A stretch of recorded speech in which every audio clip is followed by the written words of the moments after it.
Bismillahirrahmanirrahim. Assalamu alaikum, dear students. You are watching Study with Sir Sheraz, and in today's lecture, we are going to talk about the nuclear shell model. In the previous lecture, we have discussed about the liquid drop model. Basically, we are discussing about the nuclear models, and this is the second nuclear model. This model was proposed by the M.G. Mayer, and it is based upon the extra stability of the nuclei having magic numbers.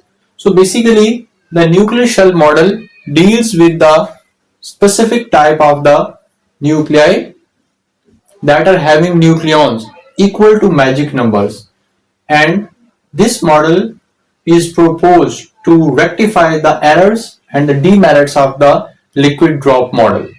Because basically we have a separate video on the liquid drop model, and if you have not watched that video is given at the end screen of this video, and the link is provided in the description section.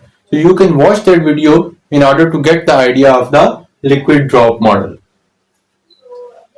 So basically it was observed that the certain type of nuclei which have their number of nucleons, mean number of protons and neutrons, equal to the magic numbers, they have extra stability as compared to that of the other nuclei.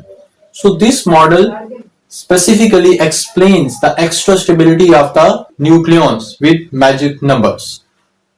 So as the word indicates, nuclear shell model, while studying this model, you must keep the Bohr's atomic model in your mind because it's almost same as that of the Bohr's atomic model. So the basic principle of this model is that protons and neutrons are arranged in separate closed shells. Each shell accommodates a specific number of the protons and neutrons. Basically, this model proposes that the protons and neutrons are not found freely in the nucleus. Rather, they are arranged in specific and separate closed shells, just like the electronic shells that are given by the Bohr's atomic model. You people have studied the Bohr's atomic model, and according to that model, electrons are revolving around the nucleus in specific shells. So in the same way, this model proposes that the protons and neutrons are revolving or moving in the nucleus in separate and specific closed shells. And every shell can accommodate a specific number of protons and neutrons, just like that of the electronic energy levels are the shells. These shells allow spin-orbit coupling of the nucleon in a shell. As we talk about the spin and orbital motion of the electrons, so in the same way, this model proposes that the neutrons and protons are also having the spin and orbital motion, and the spin and orbital motion of one proton or neutron is coupled with that of the other nucleon. So magic numbers lead to the closed shell and give extra stability. Just like as we talk about the extra stability of the noble gases. Why the noble gases are stable? Because they have their valence shell complete. So their valence shells are completed by electrons. In the same way, according to this model, nuclides having magic number of the nucleons are stable because they have completed or completely filled nuclear shells. So that's why they have extra stability and extra abundance rather as compared to that of the other nuclides. So this model has given three types of the combinations. The first one is the even-even combination. So this model says that this combination leads to the complete cancellation of the angular momentum, and the net angular momentum in case of this combination is 0. The second one is the even-odd or odd-even combination, and the nuclei having these combinations have half integral angular momentum because angular momenta are not completely cancelled in this case. That's why they have net angular momentum, and that is a half integer.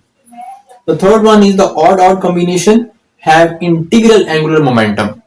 So both even-odd or odd-even and odd-odd combinations have net angular momentum. We have explained the natural abundance of these combinations in the stability of nuclei, and that is a very important lecture in which we have explained the rules that explain the stability of nuclei. The link of that lecture is given in the description section. So in that lecture we explained that among all the combinations of the protons and neutrons, even combination have largest abundance, whereas odd combination have the least abundance. So this model also explains the natural abundance of even nuclides. So what are the merits of this model? First of all, it explains the stability, binding energies, abundance, etc. of nuclei with magic number. As I have mentioned in the start, that this model is based upon the extra stability of the magic number. So this model is completely related with the magic numbers. So it can explain all the nuclear properties of the nuclei having magic number of the nucleons. The second one is that it can explain the nuclear isomerism. We have explained what is nuclear isomerism in our previous lecture. So basically, we talked about the nuclear isomerism also in the liquid drop model, and it was the demerit of liquid drop model that it cannot explain nuclear isomerism. But the nuclear shell model can explain nuclear isomerism with great success. So this was all about the nuclear shell model. If you have any question related to this video, you can post your question in the comment section. We would meet in the next video. Up till then, Allah Hafiz.